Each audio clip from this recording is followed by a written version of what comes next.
I am Derek Minakami, and I am on the steering committee of Compassionate Kolaupoko, and I'm also the principal of Kaneohe Elementary School.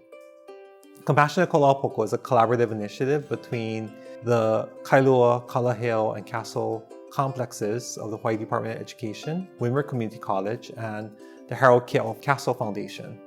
And our purpose is to help our moku, Ko'olaupoko, become trauma-informed and more resilient so that we can better support the youth in our area. A lot of times when kids experience something at home that's traumatic, the behaviors that they display at school will often be a defense mechanism and will be an aggression, or it might result in depression. So with Compassionate Kolaupoko, what we want to do is to turn the tide for those children, to build within them a sense of resiliency, what we call protective factors, so that even though they may experience more trauma in their lives, they can, well, not just survive, but really thrive despite that. One of the big things that we were able to do was provide training for our schools in trauma-informed education. We provided them with opportunities to design their own social-emotional learning program to help support students and teach them about compassion and about how to be a better friend, a better student, a better family member through the design thinking process. We also heard from our community that they want to hear more stories about the good things that are happening in Ko'olaupoko. So we've sponsored a speaker series. So every month we feature different speakers who have their own perspective and their own expertise in the area of trauma and how to address it and how to bring about healing in the community. We're just beginning. We see ourselves as in a very nascent stage where we're coming together, we're learning from one another, but it's creating and sparking this energy.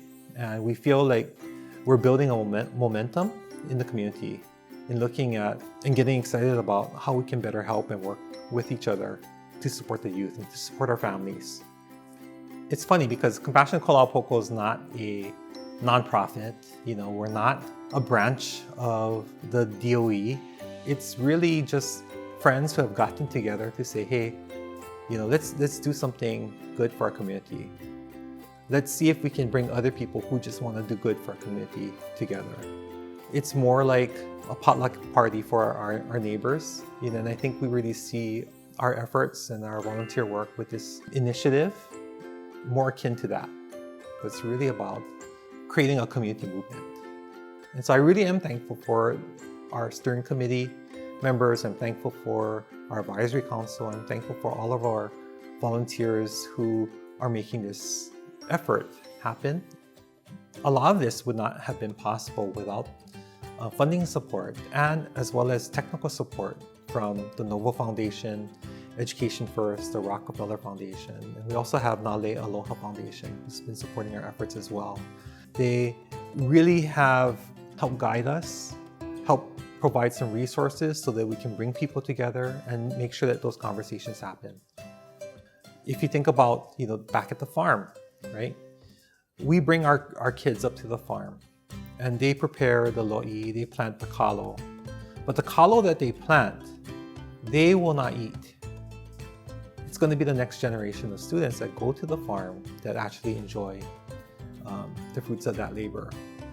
The kalo that they eat was planted by the kids that were at the farm the previous year. And I think that's what we see happening in Compassionate Kolaupoko. We're investing for the future. And it's not to reap any sort of benefit that's immediate, but it's really about strengthening this area so that it can flourish, so it can be vai-vai, so that everyone can be fed, so that everyone can do well. It's not to say that we're going to get rid of trauma, because you're never going to get rid of that. But it's really about giving people the resources and tools so that they can survive that, and they can do better despite that.